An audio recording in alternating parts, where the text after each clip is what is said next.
This just in, the Cats are back, baby. Kentucky absolutely steamrolls Kentucky Wesleyan. Mind you, I want to make sure I said to myself, I will open the show with this, the same Kentucky Wesleyan team that did, in fact, beat Louisville last year. I also made sure to make that like the first 3 sentences of my takeaways article last night. We're going to talk about this game and how great the Cats looked on today's episode of the Wildcats Today Podcast. I'm your host, Andrew Stefaniak, writer and editor over Kentucky Wildcats on SI, joined as always by, they call him Thursday, Carson Nash, because on Thursday, he's fired up. Carson, how are we feeling? Yeah, I think you said it in the first couple words. The Cats are back. And I would say if I were giving out roles on this podcast, I'd say you're probably the more negative, I would say, Okay. compared to me and you. That's fair.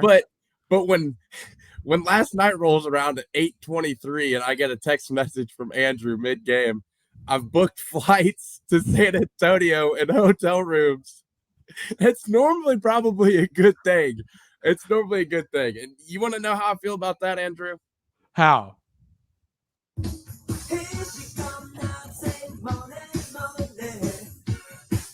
Let's go, Big Boo! Come on. Yep, had to have a little dance break for that one. I'm fired up. Carson.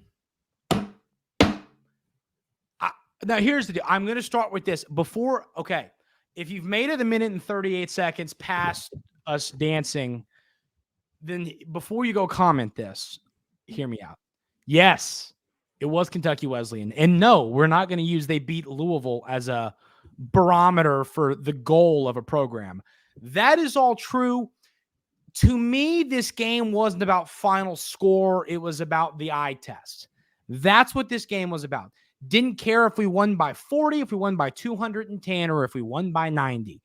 I cared that Kentucky looked, and this offense looked, and this defense looked like this team can do something special this season, and that's what happened. So I don't want to hear anybody, Arkansas fans, Louisville fans, we're hostile today, go kick rocks. I don't care. I don't want to hear a word about it was Kentucky Wesleyan. That's not the point, and if that's the point to you, then you need to take another class in ball knowledge because you failed.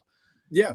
Carson. And how about Arkansas? Yeah, y'all might not even be able to fill the lineup tonight against Kansas. Carson Nash might be starting at the 3 tonight for you all against Kansas. So talk about a stray. My goodness. I mean, it's Arkansas is catching strays. Who should we make fun of next? Vandy? No, actually, we can't. Never mind. But Carson, just we'll get deeper into players and stats and all that. Overview, thoughts on the game. Yeah, well, I mean, you're right. They passed the eye test. The ball movement was incredible. Mm-hmm.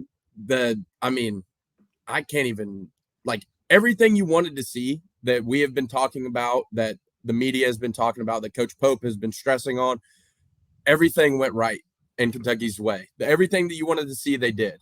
They played good defense. They pushed the tempo. They got open shots.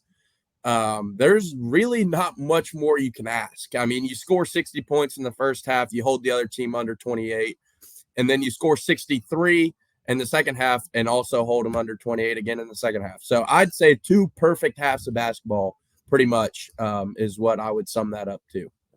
The most interesting part of this game to me, Carson, I think a lot of times you'll play a team that doesn't have much size, where they're playing 6'5" guys at the 4 and the, you know what I mean? You play a team like that, and a lot of teams don't play their brand of basketball. They say, well, we've got a 7-footer on a 6'4" guy, bound for middle management. Like, that is the reality. You know what I mean? That is what, like, you see happen in games like this when you're playing those smaller schools, and these players aren't obviously, the joke being they're probably not going on to play professional basketball. The point to me is this. Kentucky played their brand of basketball, and I loved that. Why practice what you're not going to do in a game? Why do that? Kentucky played the way they played in that game against Kentucky Wesleyan is exactly how they're going to play every single game this season. And that, I mean, is that a huge takeaway from the game? No, but to me, that has to do with the way that Coach Pope leads his program. he leads his program to take everything serious. It's like what I told you, Carson, when someone asked him about, well, what about the Duke game? He said, I'm worried about the blue-white game, then the Wesleyan game, then the whatever the other D2 school team that's really good, I can't remember the name, that game. Then that's the way he's taken his program, and that stuff matters. So we'll dive deeper into the game itself, but that was something that stood out to me, was how this team said, we're going to play our brand of basketball. We're not going to just let Amari Williams post up all game. Obviously, Amari had a great game, but we're not just going to let Amari stand down there and dunk on a 6'5" guy all night. We're going to play the game the way we want to play it, and that I was excited to see. Yeah, no, I definitely agree. I mean, look at the stats. You shot 42 3-pointers and you made 21 of them.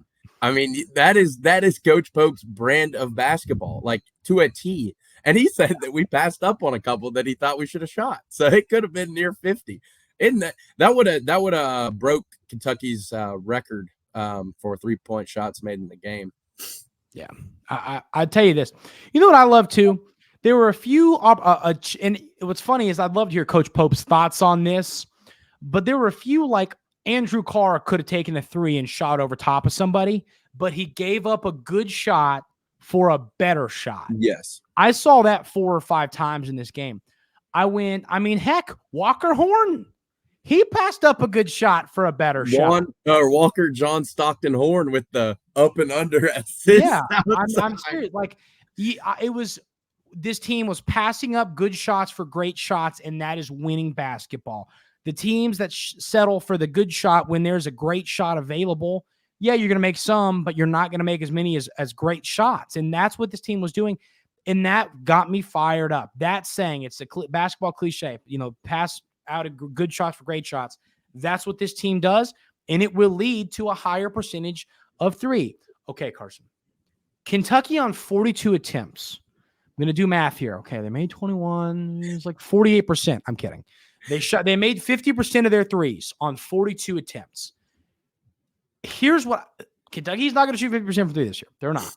No. But my goodness, if they can shoot 38 in that 38 to 42 range, once again, the whole tickets to San Antonio thing, obviously that was a joke. I don't want to hear anybody say, you get too bad. Don't want to hear it. That was a joke. If this team plays 20 games and they're shooting 38 to 42% from 3, that joke will become less of a joke very, very quickly.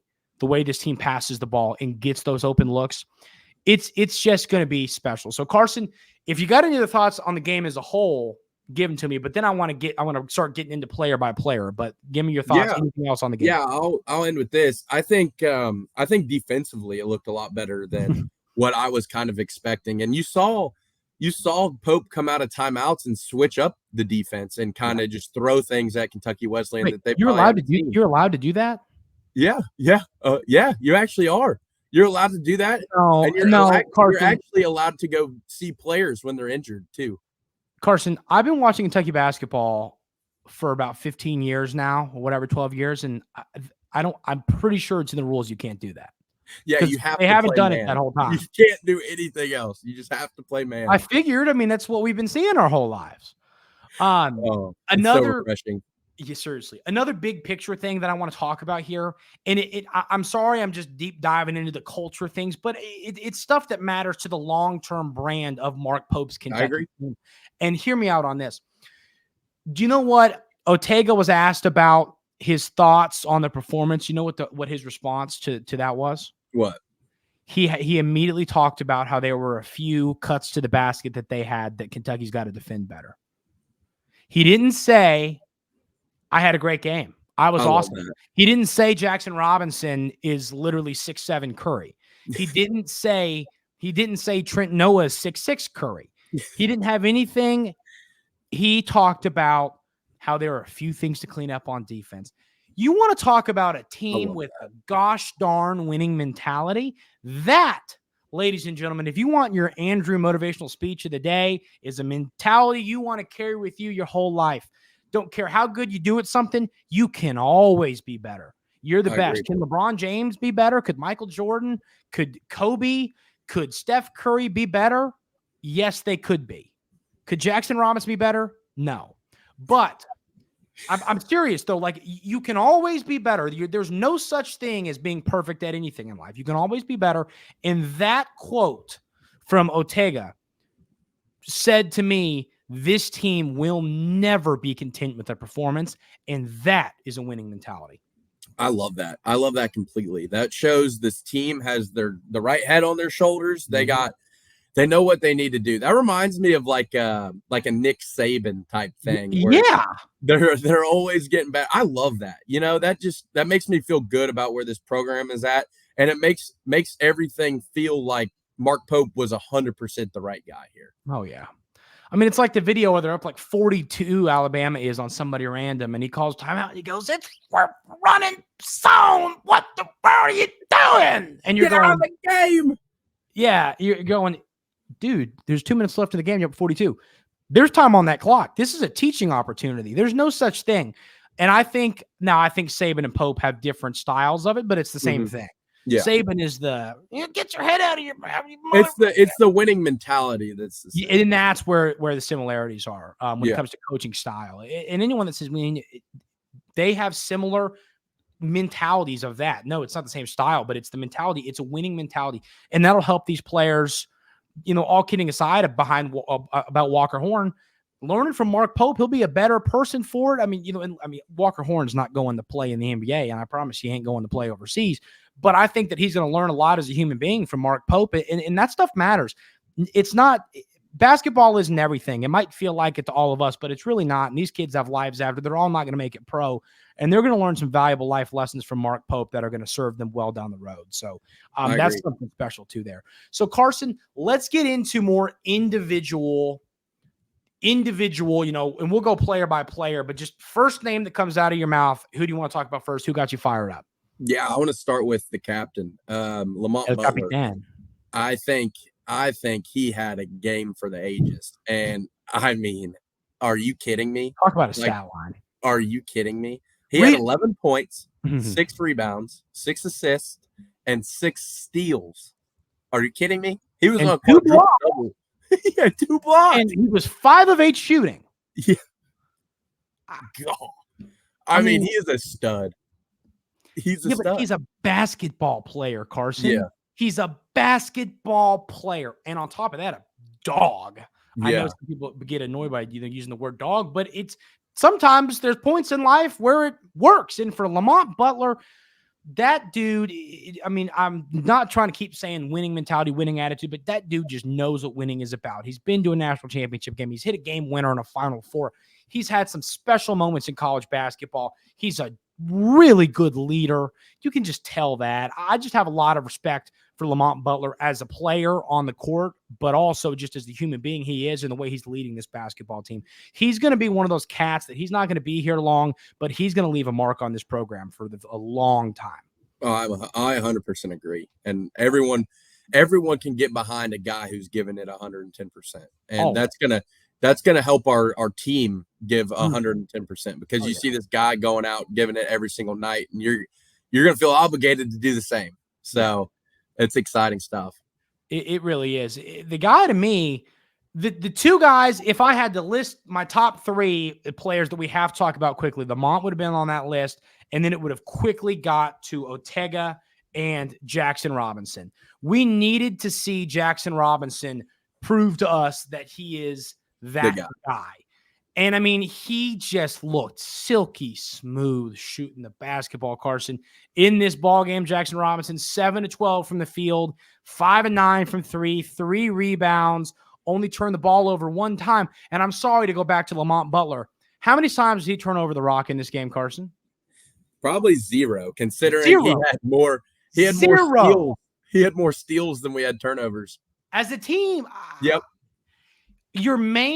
I'm going to say the stat line one more time because I want everybody to hear it. 11 points on 5 of 8 shooting, 6 rebounds, 6 assists, 6 steals, 2 blocks, and as your main ball handler hold on, let me give you an exact amount of minutes here. In 25 minutes, didn't turn over the basketball. With a plus minus of 46. That's it. That's all you need to know right there. End of story. That's special. And I know it's Kentucky Wesleyan. I don't care. This is that stuff. It's about the eye test. A lot of people that don't understand college athletics, there is a lot of parity in college athletics. Not quite. I'm not saying Division II teams can hang with Division I teams. Kentucky Wesleyan is a solid, and no disrespect to those players, man. I'll tell you what, that's a darn good basketball team. And Coach Pope made sure to let everybody know how good that team is. These are good basketball. In the post game, their coach apologized. He was like, "I was hoping my team could show a little more fight out there." Anytime you're letting the opposing coach apologize, it's probably a good thing.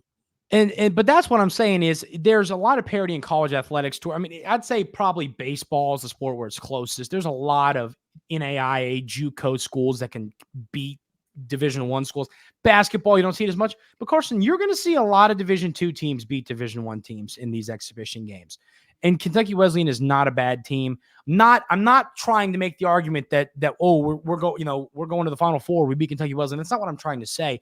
What I'm trying to say is it is still impressive how they won this game. I don't think Wesleyan. Yeah, I think everyone needs to chill out of it. It's not. We're not saying it because it's Kentucky Wesleyan that we're going to the Final Four. It's the eye test. It's watching basketball. That's where we're making this basis also. Are SEC teams bigger, stronger, more physical? Yes. But does Arkansas run pick and roll and then just run man the whole time? Yes, they probably will. And I'm not trying to keep hammering, Calipari, but I mean, Carson, some of these ball games have been somewhat close over the last few years. There was one where we were like down 10 to some school I've never heard of in the second half. We were up on one team like 9 at halftime. Like, here's my question for you. For those people that want to be more pessimistic than optimistic, okay? And once again, and I tend to be one of you. So when I'm acting like this, as Carson kind of said, there's something behind it.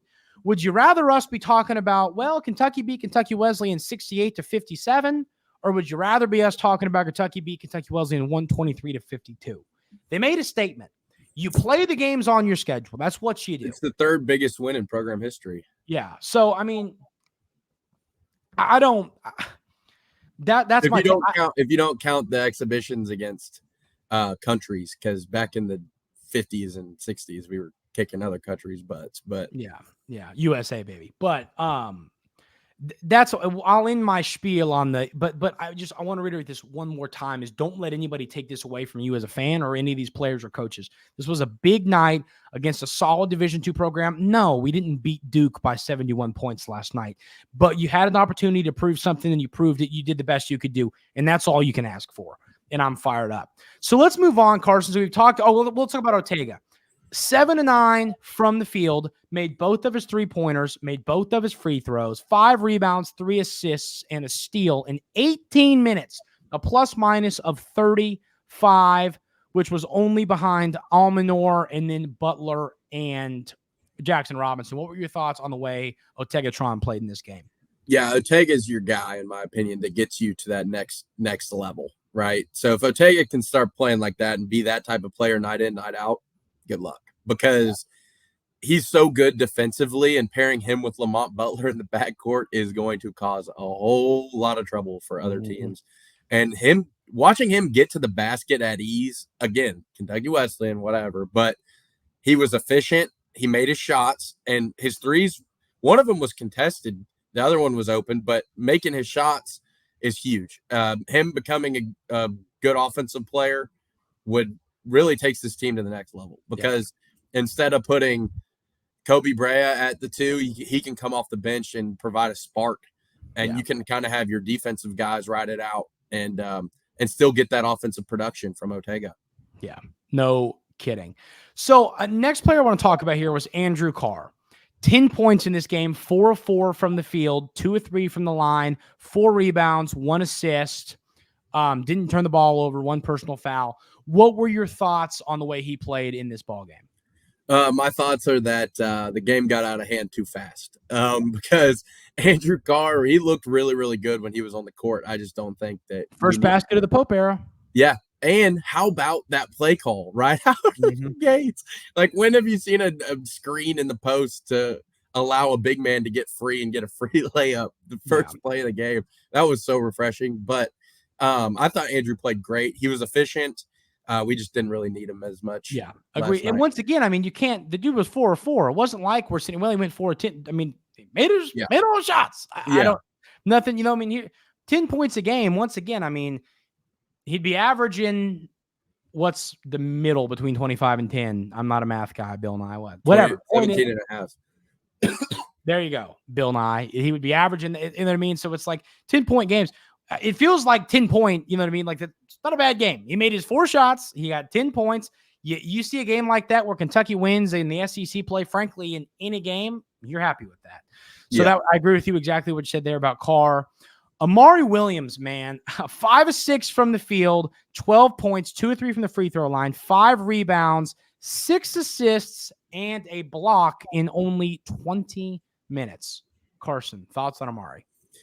Well, I'm going to give him a comparison. And this comparison, I think, is a good comparison because he looks a lot like him. But I think Amari plays a lot like Ben Simmons.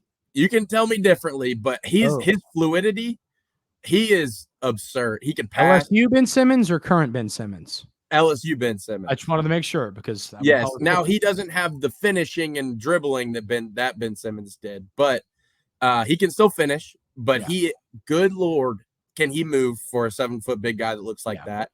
And his touch and his passing is incredible. I mean, he was on triple-double watch last night as well. Yeah. I mean, him and Lamont being your centerpieces is honestly unfair. You have a guy who's going to take away the other point guard, and then you have a center who can distribute and move as well as about any center I've seen in the country.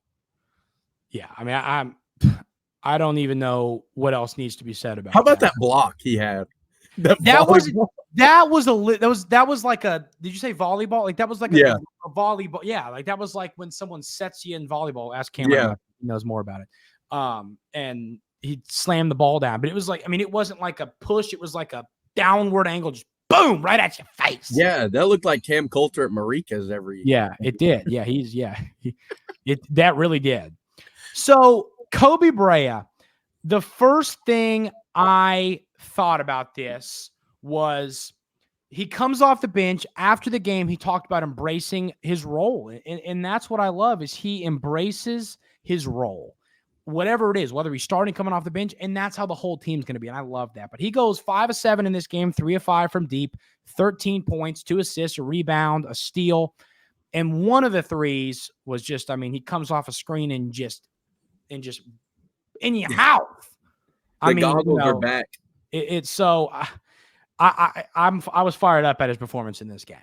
Yeah, no, and that's huge. Him embracing his role, and that's just what I love about this team, man. They're willing to do anything to better this team, and that's what I really, really love about these guys already. Oh yeah, and Kobe Brea, you know, he had 3 other blue bloods in his top 4. Yeah. And he commits here, and he's taking a bench role, which is crazy, and killing it. And, oh my gosh, his shot is so pure. And it goes so high in the air. Like, every time he shoots it, I think it's going in. It's just because it looks so good. Yeah. But, him embracing his role, being that spark guy off the bench, I just love that. Yeah. No, I'm with you on that. What about Colin Chandler? He goes 3 of 7 from the field in this game, 6 points, 0 of 4 from 3. He did hit a 3 that was called back. A foul. Yeah, was called under the rim. Yeah, and that so it should have been 9 points, 4 of 8. But you know, it's in 1 of 5 from 3. 3 rebounds, 4 assists. Turned the ball over once. But what I was impressed about, first of all, that layup early in the game. My goodness, the little that was awesome. The dunk was just, I mean, violence in Rupp Arena. That was violent, yeah. But to me, it was the passing that got me fired up. He didn't have his best day shooting, and Colin Chandler can shoot the rock. Everybody, I mean, Kobe Brea went, 2 of 10 the other day or something? Like that stuff happens. Colin Chandler didn't have his best day shooting, but he looked really, really good passing the ball, and he did a great job around the rim. Wasn't his best game ever, but it was still a game where you go, man, all he did wrong was miss some threes. He did a lot well in this game. Yeah, no, and he looked a little bit like a freshman last night. He got lost on defense a couple of times, but that's gonna happen, right? But the flashes, they were there. The up and under layup, the dunk. Mm-hmm. And the cool thing about him is he finds a way to make an impact even when he may not be doing the best on the offensive end. Yeah. Right? He's rebounding the ball. He's moving the ball. He's doing all the right things. He's just not getting the shots to go like last night. But those will go in. So I liked his performance. I thought he stayed true to who he is, and I'm not upset with it. He's a freshman. No. It was his first game. I thought he did fine. Yeah, I'm fully with you on that. I think that he did a lot well, and I think he did a lot that he can improve on. But I think that's just part of being a freshman. Yeah, sports biggest thing, being able to control what you can control. Yeah. If the shots aren't falling, being able to do the other things are huge. Yeah, no kidding. So now a name, interesting name here. What were your thoughts on the way Brandon Garrison played? He had 2 points, 1 of 5 from the field. Okay. Did you see him shoot 2 threes? I saw that on my TV.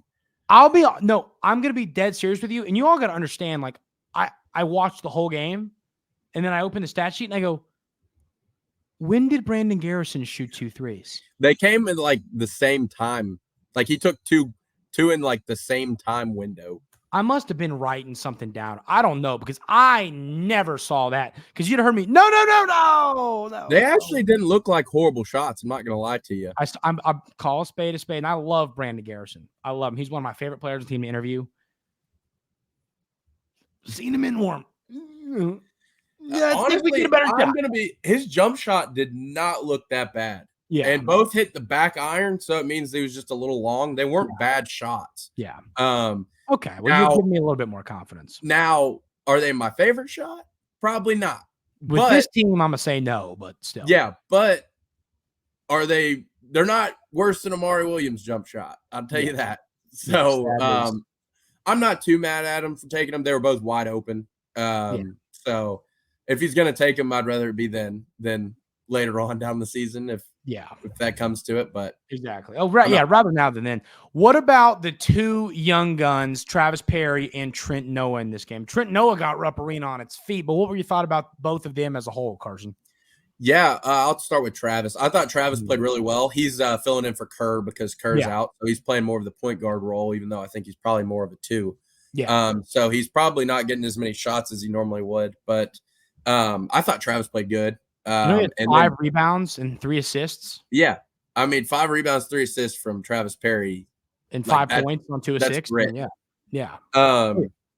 But Trent coming in and hitting 4 threes, that was probably the highlight of the night. You want to talk about Rupp Arena getting fired up. Yeah, Rupp Harlan Arena County was loud. Yeah, Harlan County was burning down last night. I hope if you're a listener of Wildcats Today, who I'm getting ready to make fun of, know that this is with all due respect. With all due respect. And I could be wrong about what he was trying to do. If you saw this and you were at the game and you think he was doing something different or something I did not notice, tell me. But he has a Harlan County shirt on and he's going like this. Mm-hmm. And then it's right amidst the Trent Noah frenzy. And he puts up 8 fingers. Yeah. And I think he was trying to say, because then he looked and he went 9, because I think he was trying to say Trent Noah's number 9. And I was like, bro, it was pretty funny. But if that was funny, if you're a Wildcats Today listener, I'm sorry for the stray. But that's there. But yeah, I mean, Carson, I was impressed with both of these guys. I mean, Trent Noah can shoot the rock. I think it's very telling that he didn't play in the first half of a blowout. I don't think he's going to get many minutes this year.